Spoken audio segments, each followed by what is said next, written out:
Hello everyone. इस video में मैं आपको बताऊंगा किन कारणों की वजह से पेशेंट्स कॉमनली अपनी मेडिसिन स्किप करते हैं और कैसे इस इंपॉर्टेंट प्रॉब्लम से बचा जा सकता है। आलन स्पेक्टर का कहना था, there is nothing more important than our good health, that is our most important physical capital asset. Patients की हेल्थ को मेंटेन करने के लिए उनकी फिजिकल एक्टिविटी और डाइट के साथ साथ उनकी मेडिसिन का एक बहुत बड़ा सहारा होता है। मैं doctor Sumit Shrivastava, life bliss, आज आपको कुछ ऐसे तरीकों के बारे में बताऊंगा जिनकी मदद से नॉन एडहेरेंस की इस इंपॉर्टेंट प्रॉब्लम से हम बच सकते हैं। दुनिया भर में ऐसा देखा गया है कि इन कॉमन कारणों की वजह से पेशेंट्स अपनी मेडिसिन स्किप करते हैं। ये कॉमन कारण है wrong perception, procrastination, feeling better syndrome, age, psychiatric disorders, language barrier and medicine related factors. सबसे पहले मैं बात करूंगा रॉन्ग परसेप्शन के बारे में। ऐसा बहुत बार देखा जाता है कि पेशेंट्स को हो रही तकलीफ का कारण होता है उनकी एक्चुअल बीमारी या कोई और रीज़न, जबकि पेशेंट्स ऐसा मान लेते हैं ये तकलीफ उनको उनकी मेडिसिन की वजह से हो रही है। ऐसे समय पर डॉक्टर से पूछे बिना वो अपनी मेडिसिन बंद कर देते हैं। रॉन्ग परसेप्शन का एक एक्सटेंडेड पहलू होता है सोशल स्टिग्मा। पेशेंट्स कई बार अपने फ्रेंड्स, रिलेटिव्स या वर्क कलीग्स के सामने मेडिसिन लेने से कतराते हैं क्योंकि उन्हें ऐसा लगता है कि दूसरों के सामने मेडिसिन लेने की वजह से वो इन्फीरियर कहलाए जाएंगे। दूसरा कॉमन कारण होता है प्रोक्रेस्टिनेशन, जिसका मतलब है टालम टोल करना। जैसे कि अगर पेशेंट्स का मॉर्निंग में मेडिसिन लेने का टाइम है 8 बजे, तो वो कहता है कि चलो मैं इस मेडिसिन को 8 बजे के बाद 9 बजे नाश्ते के बाद ले लूँगा, चलो मैं भूल गया खाने के बाद ले लूँगा या शाम को ले लूँगा। ऐसा करते करते पूरा दिन निकल जाता है, जिसकी वजह से मेडिसिन फाइनली दिन भर की स्किप हो जाती है। रिसर्च के हिसाब से तीसरा कारण होता है फीलिंग बेटर सिंड्रोम। ये कॉमनली देखा जाता है उन बीमारियों में जो कि लाइफस्टाइल डिसऑर्डर्स हैं, जैसे कि ब्लड प्रेशर, डायबिटीज़, कोलेस्ट्रॉल या थायराइड। इन बीमारियों में मोस्ट ऑफ द टाइम्स कोई सिम्टम्स नहीं आते या मेडिसिन लेने के बाद छोटे मोटे सिम्टम्स डिसअपियर हो जाते हैं। तो पेशेंट्स को लगता है कि उनके सिम्टम्स पूरी तरीके से चले गए हैं, तो he is feeling better, so most of the times patients medicine बंद कर देते हैं। चौथा कारण जिसकी वजह से कुछ पेशेंट्स अपनी मेडिसिन स्किप करते हैं वो है ओल्ड एज।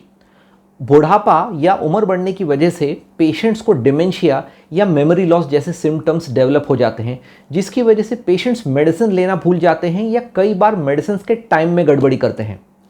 पांचवें पॉइंट में मैं आपके सामने हाईलाइट करना चाहूँगा मेडिसिन रिलेटेड फैक्टर्स को। कुछ कॉमन कारण जिसकी वजह से पेशेंट्स अपनी मेडिसिन स्किप करते हैं वो है टैबलेट का साइज़ बड़ा होना, मेडिसिन लेने की वजह से अलग टाइप की स्मेल आना, या मेडिसिन खाने की वजह से कई बार पेशेंट्स का टेस्ट ऑल्टर हो जाता है। कई बार पेशेंट्स इस वजह से मेडिसिन बंद कर देते हैं क्योंकि उनका प्रिस्क्राइब टैबलेट मेडिकल स्टोर में अवेलेबल नहीं होता। दुनिया भर में इंसुलिन एक ऐसी मेडिसिन है जिसका डिफ़ॉल्ट रेट सबसे ज़्यादा है। कई पेशेंट्स को इंसुलिन लेने में कुछ कठिनाई होती है या इंसुलिन लेने के बाद दर्द होता है।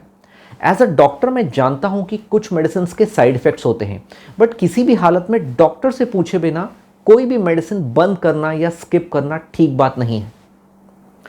नॉन एडहेरेंस टू मेडिसिन का एक छठा कारण देखा जाता है कुछ स्पेसिफिक साइकियाट्रिक डिसऑर्डर्स में। एंजाइटी, डिप्रेशन या स्किज़ोफ्रेनिया जैसी बीमारियों में पेशेंट्स का मेंटल स्ट्रेस बढ़ा हुआ होता है, जिसकी वजह से कई बार वो अपनी मेडिसिन स्किप कर देते हैं। ऐसे समय में अगर नंबर ऑफ मेडिसिन ज़्यादा हैं और एक अच्छा फैमिली सपोर्ट ना हो तो बहुत बार पेशेंट्स मेडिसिन लेना भूल जाते हैं। रिसर्च के हिसाब से लैंग्वेज बैरियर एक बहुत इंपॉर्टेंट फैक्टर होता है नॉन एडहेरेंस के लिए। पेशेंट्स और डॉक्टर के बीच के कम्युनिकेशन में एक बहुत इंपॉर्टेंट हाथ होता है लैंग्वेज का। ऐसा बहुत बार देखा जाता है कि मेडिसिन एक्सप्लेनेशन के वक्त अगर पेशेंट्स को अपनी मदर टंग में एक्सप्लेनेशन प्रॉपरली न दिया गया हो तो पेशेंट्स मेडिसिन स्किप ही नहीं करते, बल्कि कई बार डोज और टाइमिंग में भी गड़बड़ी कर जाते हैं। वीडियो के इस पार्ट में मैं आपको बताना चाहूँगा कैसे इन 5 चीज़ों की मदद से हम नॉन एडहेरेंस की इस प्रॉब्लम को सॉल्व कर सकते हैं। Multi disciplinary team action, medicine location, technology usage, treatment modification and using cheaper alternatives. सबसे पहले मैं बात करूँगा मल्टी डिसिप्लिनरी टीम एफर्ट के बारे में। पेशेंट्स के ट्रीटिंग डॉक्टर, हॉस्पिटल या क्लिनिक के नर्सिंग स्टाफ और मेडिसिन डिस्पेंस करने वाले फार्मासिस्ट अगर एक टीम की तरह काम करें तो पेशेंट्स की लाइफ काफ़ी आसान हो जाती है। हमारे क्लिनिक में कंसल्टेशन के बाद पेशेंट्स को मेडिसिन का बेसिक एक्सप्लेनेशन मैं दे देता हूं, जिसके बाद हमारे असिस्टेंट और फार्मासिस्ट पेशेंट्स को मेडिसिन का डिटेल्ड एक्सप्लेनेशन दे देते हैं, जिसकी वजह से उन्हें काफ़ी सहूलियत हो जाती है। रिसर्च ने यह भी बताया है कि मेडिसिन रखने का लोकेशन भी एक बहुत इंपॉर्टेंट फैक्टर होता है, जिसकी वजह से पेशेंट्स अपनी मेडिसिन स्किप नहीं करते। रात को ली जाने वाली मेडिसिन को अपने हेड एंड पर रखना, फास्टिंग में ली जाने वाली मेडिसिन को अपने टूथब्रश या टूथपेस्ट के पास रखना, खाने के साथ ली जाने वाली मेडिसिन को अपने डाइनिंग टेबल पर एक पाउच पर रखने से पेशेंट्स को मेडिसिन का एक कांस्टेंट रिमाइंडर मिलता है, जिसकी वजह से उनके मेडिसिन भूलने के चांसेस सिग्निफिकेंटली कम हो जाते हैं। तीसरा फैक्टर होता है ट्रीटमेंट मॉडिफिकेशन, जो कि प्राइमरीली एक डॉक्टर का प्रोरोगेटिव है।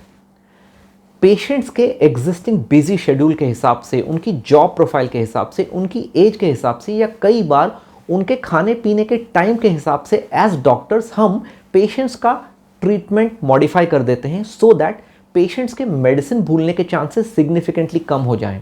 पर इस वक्त हमको एक बात याद रखना ज़रूरी है कि एक लिमिट से ज़्यादा ये मॉडिफिकेशन पॉसिबल नहीं है, और मेडिसिन टाइम पर लेना अल्टीमेटली पेशेंट्स की ही फाइनल रिस्पॉन्सिबिलिटी होती है। आज के ज़माने का एक सबसे इम्पॉर्टेंट फैक्टर है टेक्नोलॉजी यूसेज। इंटरनेट की मदद से काफ़ी ऐसे ऑनलाइन टूल्स हैं जिनकी मेडिसिन स्किप न करने के लिए मदद ली जा सकती है। FDA की वेबसाइट पर एक स्टॉप लर्न गो का एक सेक्शन बनाया गया है, जो कि पेशेंट्स को मेडिसिन रिलेटेड डाउट्स क्लियर करने में काफ़ी मदद करता है। ऐसी कई ऐप्स हैं जैसे कि कार्डियो स्मार्ट ऐप, जो कि पेशेंट्स को डोज रिमाइंडिंग के साथ साथ मेडिसिन रिफिल रिमाइंडर्स में भी हेल्प करती हैं, जो कि पेशेंट्स को इवेंचुअली काफ़ी हेल्पफुल साबित होता है। कुछ कंट्रीज में ऐसी स्पेशल वेबसाइट्स होती हैं जैसे कि scriptyourfuture.org, जो कि पेशेंट्स को dose reminding cards, dose reminding posters या डोर हैंगर्स बनाने में मदद करती हैं, जिसकी वजह से पेशेंट्स को मेडिसिन रिमाइंडिंग में काफ़ी आसानी हो जाती है। आखिरी ऑप्शन जिसका इस्तेमाल किया जा सकता है वो है चीपर ऑल्टरनेटिव्स। क्योंकि इंडिया एक प्राइस सेंसिटिव कंट्री है, इसीलिए डॉक्टर्स और पेशेंट्स को ये समझना ज़रूरी है कि अफोर्डेबिलिटी इश्यूज़ में गवर्नमेंट नोटिफाइड हॉस्पिटल्स और फार्मेसी में जाकर जेनेरिक मेडिसिन का भी इस्तेमाल किया जा सकता है, जिसकी वजह से इवेंचुअली पेशेंट्स का फाइनेंशियल बर्डन लॉन्ग टर्म में काफ़ी कम हो जाता है। तो फ्रेंड्स, इन सभी चीज़ों को फॉलो करके फाइनली हम क्या अचीव कर सकते हैं? डॉक्टर की टीम के जॉइंट एफर्ट्स और पेशेंट्स के एक सकारात्मक और जिम्मेदार एटीट्यूड की मदद से हम नॉन एडहेरेंस की इस बड़ी प्रॉब्लम को पूरी तरीके से सॉल्व कर सकते हैं। Always remember, right medicine with the right timing gives the best results.